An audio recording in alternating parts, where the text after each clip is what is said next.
లో ఆది శ్రీనివాస్ ఉన్నారు, మున్నూరు కాపు సామాజిక వర్గం. ఆయనకి అవకాశం ఇస్తారా అన్నది చూడాలి. కరీంనగర్ జిల్లా వేములవాడ నియోజకవర్గం. మున్నూరు కాపులు క్యాబినెట్లో లేకపోవడం బహుశా ఇటీవల కాలంలో, ఈ మధ్య కాలంలో చాలా తక్కువ సందర్భాల్లో ఉంది. మున్నూరు కాపులు ఎప్పుడు కూడా వాళ్ళ క్యాబినెట్లో ఉంటూ వస్తున్నారు. రాజకీయ చైతన్యం చాలా ఎక్కువ పాపులేషన్ ఉంది. ఉత్తర తెలంగాణ, కరీంనగర్, ఆదిలాబాద్, నిజామాబాద్ ఈ జిల్లాలో మున్నూరు కాపుల ప్రాబల్యం ఉంది. మున్నూరు కాపులు లేని క్యాబినెట్ ఇదే అని చెప్పి వాళ్ళు తిట్టిపోస్తున్న పరిస్థితి కూడా ఉంది. అయితే ఒకటి ఏంటంటే, కొండా సురేఖ బై బర్త్ పద్మశాలి, ఆమె భర్త కొండా మురళి మున్నూరు కాపు. సో కాంగ్రెస్ ప్రభుత్వం మున్నూరు కాపు ఉంది కదా అని వాళ్ళు చెప్తున్నారు. కాదు, ఆమె భర్త కాదు, ఆమె భర్త మున్నూరు కాపు అయితే ఆమె పద్మశాలి కదా, పద్మశాలి కింద ఆమెను చూడాలి అని వాళ్ళు చెప్తున్నారు. సో అట్లాంటి ఈక్వేషన్స్ ఉన్నాయి. విజయశాంతి కొత్తగా ఎమ్మెల్సీ వచ్చింది, ఆమె కూడా బీసీఏ, ఆమె కూడా తనకు అవకాశం అంటారు. ఇక రేవంత్ రెడ్డి ఎన్నికల సందర్భంగా చాలాసార్లు చెప్పారు, ముదిరాజులకు ఖచ్చితంగా అవకాశం ఇస్తాం క్యాబినెట్లోని. ముదిరాజు నుంచి ఒకే ఎమ్మెల్యే ఉన్నారు, వాకిటి శ్రీహరి ముదిరాజ్, మహబూబ్నగర్లో మక్తల్ అసెంబ్లీ నియోజకవర్గం. ఆయన ముదిరాజ్ సామాజిక వర్గం ఒకటి అడ్వాంటేజ్. రెండోది మల్లికార్జున ఖర్గేకి అత్యంత సన్నిహితుడు. ఇక్కడ మక్తల్ బార్డర్ దాటితే గుల్బర్గా వస్తుంది. ఆ గుల్బర్గా మల్లికార్జున ఖర్గే నియోజకవర్గం, పార్లమెంట్ నియోజకవర్గం. ఈసారి అంటే రాజ్యసభ ఎంపీగా ఎలక్ట్ అయ్యారు, పోయినసారి ఓడిపోయారు. ఆయన ఓడిపోవడానికి 2019లో ఎంపీగా ఓడిపోవడానికి కారణం ఏంటంటే, ఇక్కడ ఆయనకు టికెట్ దొరకలేదు వాకిటి శ్రీహరి. అక్కడ ముదిరాజులు చాలా పెద్ద సంఖ్యలో ఉంటారు గుల్బర్గా నియోజకవర్గంలో. వాకిటి శ్రీహరి అప్పుడు ఆయనకు టికెట్ దొరకలేదు కాబట్టి పెద్దగా ఆయన ప్రచారం చేయకపోవడం వల్ల మల్లికార్జున ఖర్గే ఓడిపోయారని కూడా ఒకటి ఉంది.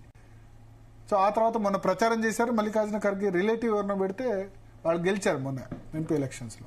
సో డైరెక్ట్గా మల్లికార్జున ఖర్గే వాకిటి శ్రీహరికి టికెట్ ఇప్పించుకున్నారు.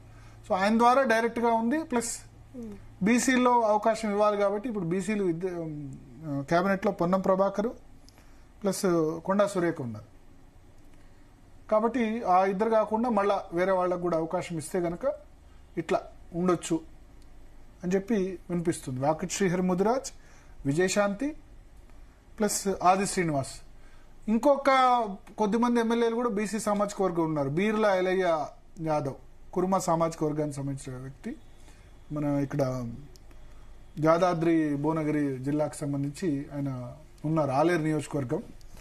బట్ నల్గొండలో కోమటిరెడ్డి రాజగోపాల్ రెడ్డికి ఇస్తే అవకాశం ఉండదు. ఎందుకంటే ఆల్రెడీ ఇద్దరు మంత్రులు, కోమటిరెడ్డి రాజగోపాల్ రెడ్డి 3 అవుతారు, బీర్లా ఎలయ్య యాదవ్ 4 అవుతారు. ఒకే జిల్లాకు 4 మంత్రి పదవులు రావు కదా. ఖమ్మంలో 3 ఉన్నందుకే ఆల్రెడీ అంటారు బీసీల నుంచి చూస్తే. ఇంకా బీసీలో మిగతా గోదావరికానికి సంబంధించి రామగుండం ఎమ్మెల్యే మఖాన్ సింగ్ రాజ్ ఠాకూర్ కూడా ఉన్నారు. సో మొత్తం కాంగ్రెస్ నుంచి గెలిచింది 7 బీసీలే. ప్లస్ ఇప్పుడు విజయశాంతి కూడా ఆమె అడుగుతున్నారు. విజయశాంతికి వస్తే హైకమాండ్ కోట. రేవంత్ రెడ్డి, బట్టి, ఉత్తమ్ ఎవరు కూడా సపోర్ట్ చేయరు, డైరెక్ట్ గా హైకమాండ్ నుంచి తెచ్చుకోవాలి. ఇది ఓవరాల్ గా ఈక్వేషన్. సో మొత్తానికి హైకమాండ్ నుంచి లిస్ట్ వచ్చింది అని చెప్తున్నారు. చూద్దాం, ఏమైనా సర్ప్రైజింగ్. మైనారిటీ నుంచి కూడా వినిపిస్తున్నాయి, బట్ మైనారిటీ ఎమ్మెల్యే లేరు, మైనారిటీలు ఎవరు కూడా లేరు క్యాబినెట్ లో. ఎమ్మెల్సీ మాత్రం ఉన్నారు ఒకళ్ళు అంతే. కాంగ్రెస్ పార్టీ నుంచి అయితే డైరెక్ట్ గా ఎవరు గెలవలేదు.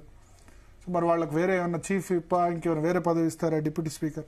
లంబాడా సామాజిక వర్గం నుంచి కూడా లేరు. ఆదివాసీ, ఎస్టీ, ఆదివాసీ సీతక్క ఉన్నారు కానీ లంబాడీ సామాజిక వర్గం కూడా లేరు. వాళ్ళు కూడా అడుగుతున్నారు, మాకు కూడా ఇవ్వాలి, కాంగ్రెస్ పార్టీకి లంబాడీలు చాలా పెద్ద ఎత్తున ఓటేశారని చెప్పి. సో చూద్దాం ఏం జరుగుతుందన్నది. మొత్తానికి క్యాబినెట్ రీషఫల్ అయితే అత్యంత త్వరలో ఉండబోతుందని అయితే స్పష్టంగా అర్థమవుతుంది. ఓకే భరత్.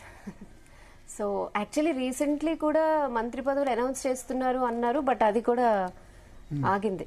సో ఇప్పుడైతే కన్ఫర్మ్ ఇంకో 2 days లో వచ్చేస్తుంది అంటారు. 2-3 రోజుల్లో ఖచ్చితంగా రావాలి. కానీ కాంగ్రెస్ లో ఏం జరుగుతుందో, కాంగ్రెస్ పార్టీ ఏం జరుగుతుందో ఇప్పటికి ఎన్నిసార్లు వాయిదా పడ్డా.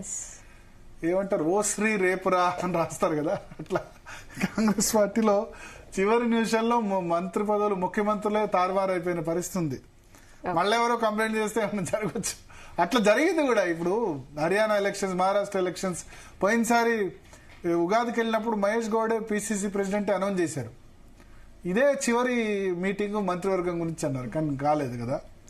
సో ఇప్పుడున్న సమాచారం అయితే, ఈ నిమిషానికి ఉన్న సమాచారం జరగబోతోంది 2-3 రోజుల్లో. కేబినెట్ సమావేశం కూడా